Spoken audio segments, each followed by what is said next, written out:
Okay, let's talk about closing cost. Closing costs. Lots and lots and lots of people ask me this question. What are they? How much are they?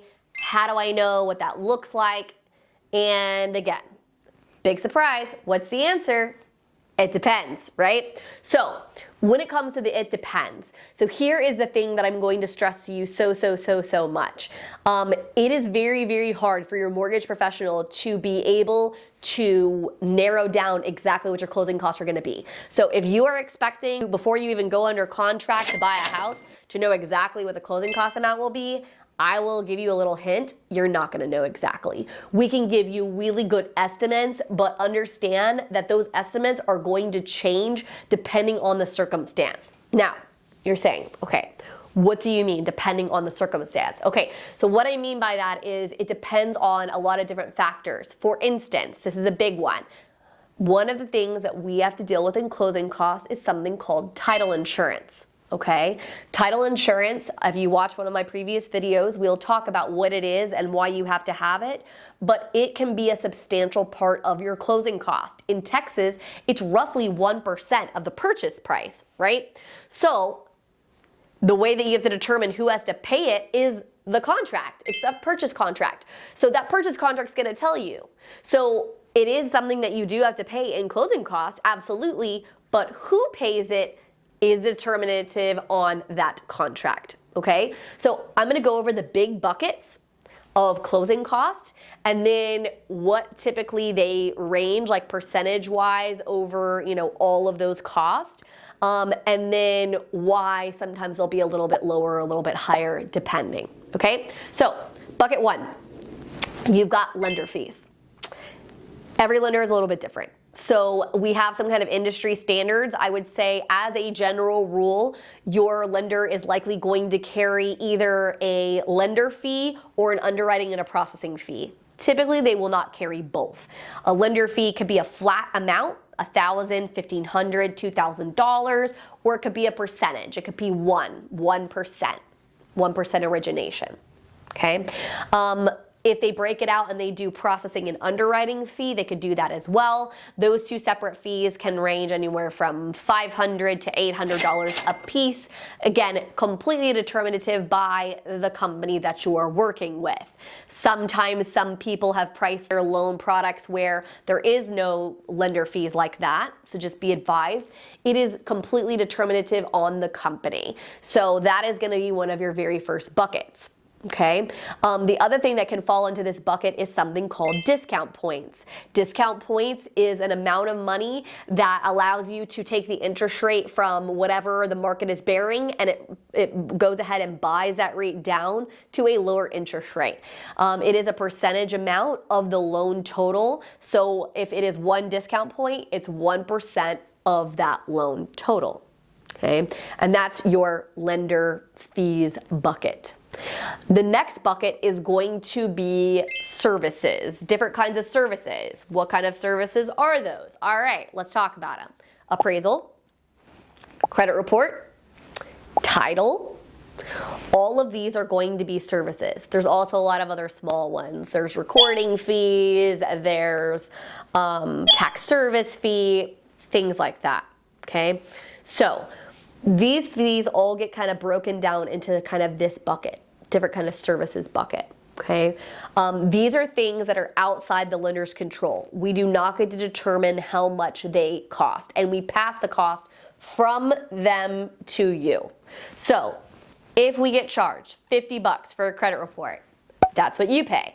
If we get charged $2 for a credit report, that's what you pay. If we get charged $300 for a credit report, that's what you pay. You only pay what we get charged. We cannot pad them. We cannot take extra. No, just the amount you pay. Same with the appraisal amount, okay? So that's what all of these fees are. A lot of people think that if they look at, let's say, two different lenders, closing cost sheets, one of them says that the appraisal is this amount and one of them says that it's this amount, that could be a little bit different depending on who they're contracting through. Okay, title fees, if you're doing a purchase, that's set by the contract. So it doesn't matter if XYZ lender says that the title fee is blah and ABC lender says that it's blah, it is going to be the same amount because we don't get to pick it. Okay, so all of those fees in there are going to be your other services bucket. Then you have something called escrow. Escrow, what the heck is that? This is the money that gets set aside to pay certain items for your house, taxes and insurance being the biggest two. Okay, so you bought an amazing house, you have to pay $3,000 a year for your insurance. Actually, I'm trying to think if I can make that math easy. Anyway, you pay $3,000 a year for your insurance. On that closing cost bucket, however many months is going to be before the next bill is due, we're going to collect that and set it aside in an account called an escrow account. Okay? Occasionally, we have customers who do not set those up. That is very much the minority. Most people do have what's called an escrow account. And so we're going to take that money and we're going to fund that account. Is that an actual cost?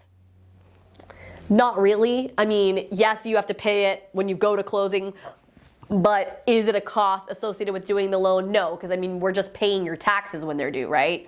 So I get that question a lot. It is a little bit confusing. And guess what? We also don't come up with that number. Whatever the entity for taxes is that we're paying, it has to get paid. That's where those numbers are coming up with. So again, if you're looking at a closing cost sheet and one lender says the taxes are XYZ and another lender says they're ABC, guess what?